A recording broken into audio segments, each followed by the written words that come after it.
Anong sunod na gagawin mo? Very good ah. Guys, ite-tester niya. Baka salubong daw eh. Baka short. Alam niya na kung saan niya isisilik yung continuity oh. Try mo nga kung magbabasa rin dalawang tester. Yung dalawang... Yan guys. Ite-tester niya yung ginawa niya kung ano ba, tama. Magkadugtong. Very good. Sa kabila naman. Ang galing ah. Very good. Tinester pa. Guys, yan yung anak ko guys oh. Magaling na siya gumawa ng mga basic electrical. Project niya yan sa school. Yan, kasi nung maliit pa siya, tinuturoan na natin yan. Kaya kabisado na niya. Ngayong malaki na siya, hindi na natin siya kailangan turuan. Alam niya na yung gagawin niya. Sa mga switch ng ilaw, sa mga extension wire. Yan, mga ganyan. Susunod kapag tuturuan na natin to ng electronics.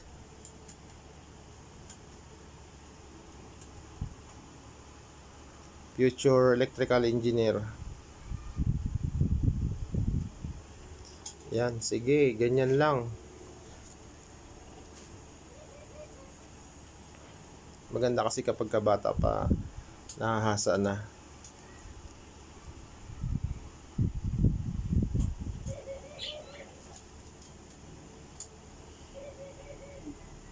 Iba yung diskarte niya sa paglagay ng wire. Pwede naman yung ganyan. May kanya-kanya naman diskarte.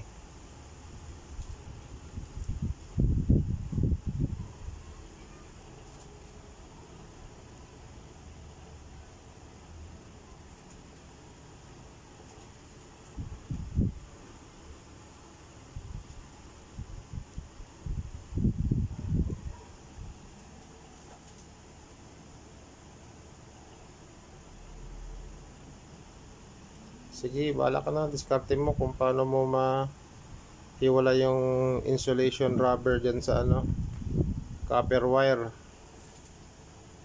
Yan sa copper na stranded. Hinahati niya sa gitna. Doon niya pala isisingit yung doon niya pala isisiksik yung tornilyo. Tinusok niya ng tester sa gitna. Hinatid niya sa dalawa yung wire. Galing ah, may utak din ah.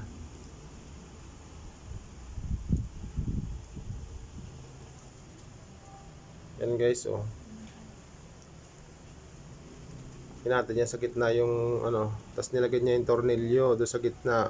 Okay. Ibig sabihin natin niya sa dalawa yung wire na parehas ang dami. Tapos inipit niya yung tornilyo, pinasok niya yung tornilyo. Tapos pinihit. Ang galing ah. Yan, very good yan. Yan, pagkatapos ayan, pinasok niya ulit yung isang tornilyo pa. Pinasok sa gitna, tapos pinihit. Very good. Ibig sabihin humigpit na yung wire doon sa tornilyo. Ang galing ah. Mabuti hindi mo sinagad ang tanggal ng insulation para may makapitan kapag pihit. Very good yung ganyan. Yan. Katapos, anong gagawin mo? Pinutol niya na yung mga excess dun sa wire. Pinutol niya kasi sobra dun sa tornilyo. Yan, very good. Ipisiin mo pa. Sa dulo ang hawak, huwag sa puno ng plies. Sa dulo ng plies. Ayan, very good. Ganun pala yung discarte niya. Itatap niya pala dun sa kaya pala tinanggal niya kanina yung tornilyo. Ganun, para hindi siya mahirapan. Basic. Isa, ang galing ah.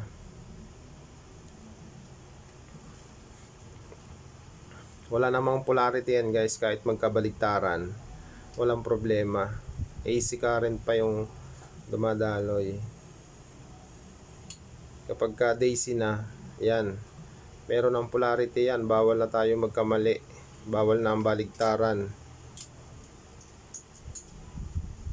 Kapag ka ganito mga extension lang ng bahay natin, kahit magkabaligtaran yung paglagay ng dulo sa dulo.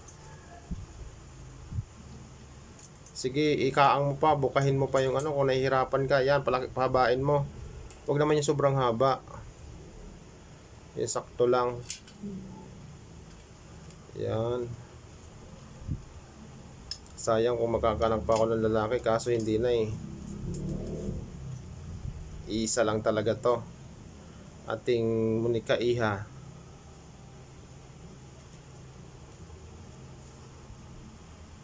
Galing mapihit ah, parang sanay na sanay ah. Parang sanay na sanay ka na, miss ah. Sino nagturo sa iyo? Kasi mana sa'yo.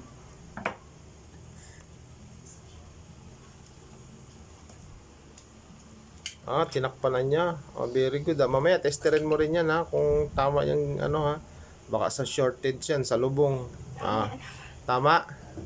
Ah, very good. Ay, kabila naman. Ah, sige. Bahala ka kung anong diskarte mo.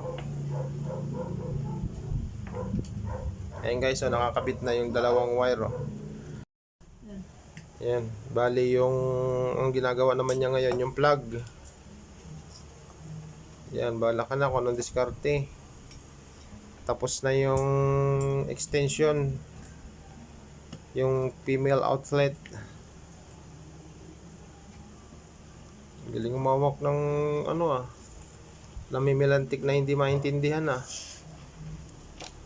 Galing umawak ng Phillips screw ah.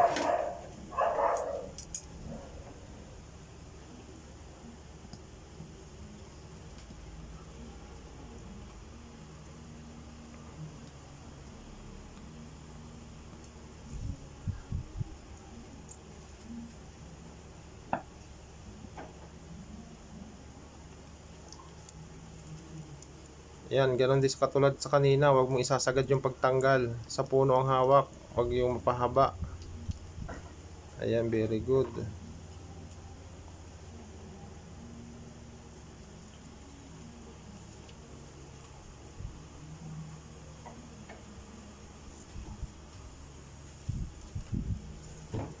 Oh, galing ah.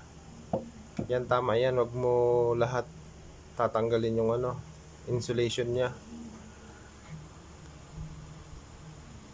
Ayan, hinati ulit niya sa gitna.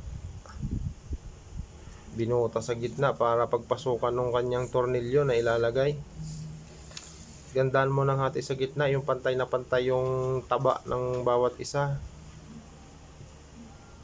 Pantay na pantay yung taba ng pagkahati. Ayan. Yan, tsaka ipinasok niya yung tornilyo ulit sa loob ng hiniwa niya na wire, stranded wire, flat cord.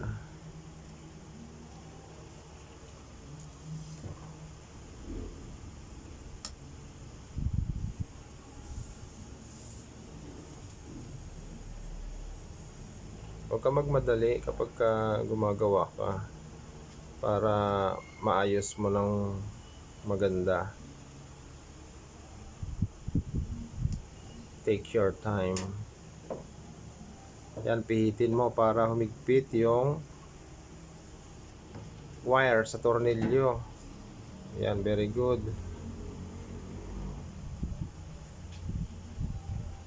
Yung iba kasi yung ginagawa, binabalatan mo na yung wire bago pinupulupot sa tornilyo.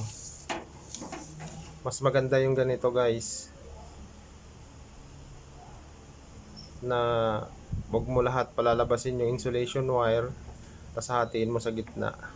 Ayan o, parang ganyan o. Yan. Tapos puputulin niya na yung mga lumampas. Ang galing. Wala kasing kawala kapag ganito yung diskarte.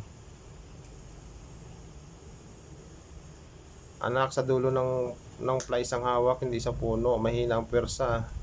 Mahina ang pwersa pag sa puno. Laging sa may dulo. Gano'n matay. Yan, ikakabit niya na yung wire dun sa plug. Male plug. Male. Female to, diba? Ah? Female. Male yan. Ayaw. Oo, yun ang female oh, yung outlet. Female outlet. Yan yung lalaki. Ipapasok dun sa male. Sa female. Female pala yung female outlet. Yung ginagawa mo ay male. Male plug.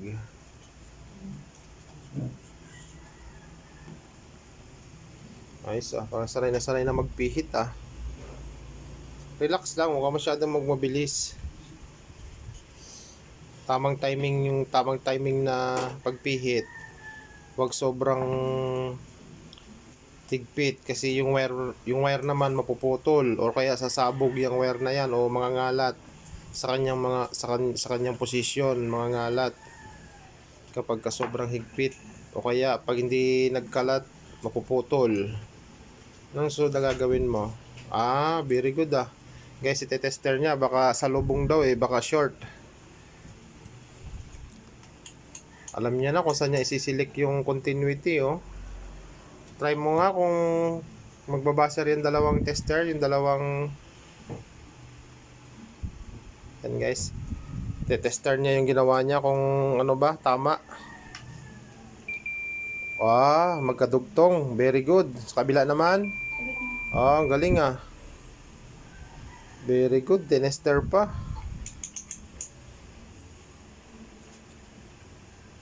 Kahit alam naman yan sure na, tinester pa rin. Very good. Pwede ka nang magtrabaho. Ayan guys, ang galing niya Kahit sa mga ganito, mga basic lang muna siya natin tinuturuan. Bata pa lang to, marunong na to sa mga basic electrical.